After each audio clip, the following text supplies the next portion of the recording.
6व्या दिवशीही नागपुरातील 11 पैकी 9 पोलीस स्टेशन हद्दीमधली संचारबंदी आजही कायम आहे। मी सध्या आहे नागपुरातील चिटणीस पार्क परिसरामध्ये आणि आपण हे दृश्य या ठिकाणी बघू शकतो।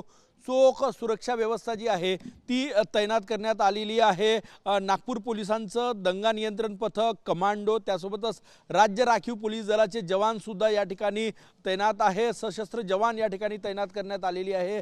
मोबाईल सर्व्हिलन्स व्हॅन आणि या सगळ्या वस्त्यांमध्ये पोलिसांचं 24 तास पेट्रोलिंग आहे। सोमवारी याच भागात दंगल लागली होती, मोठा हिंसाचार घडला होता। तेव्हापासून सोमवारी रात्रीपासून या ठिकाणी संचारबंदी लागू करण्यात आलेली आहे आणि ती संचारबंदी आजही कायम आहे।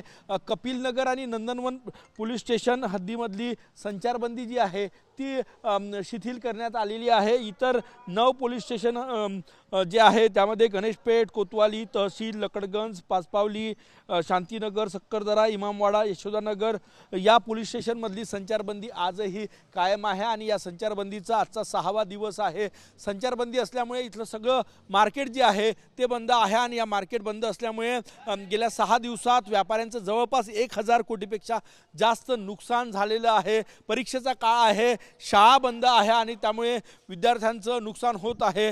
संचारबंदी टप्प्याटप्प्यानं शिथिल करण्यात यावी अशी मागणी आहे आणि त्यामुळे आज नागपूरचे पोलीस आयुक्त मुख्यमंत्र्यांशी चर्चा करून या संपूर्ण परिस्थितीचा आढावा घेतला जाणार आणि त्यानंतर ही संचारबंदी टप्प्याटप्प्यानं शिथिल केली जाणार आहे। कॅमेरामॅन सचिनसह गजानन उमाटे, TV9 मराठी, नागपूर।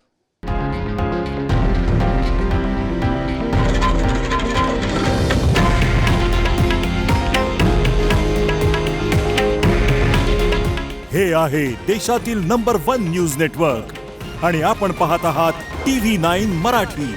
काळजी तुमची, हित महाराष्ट्राचं।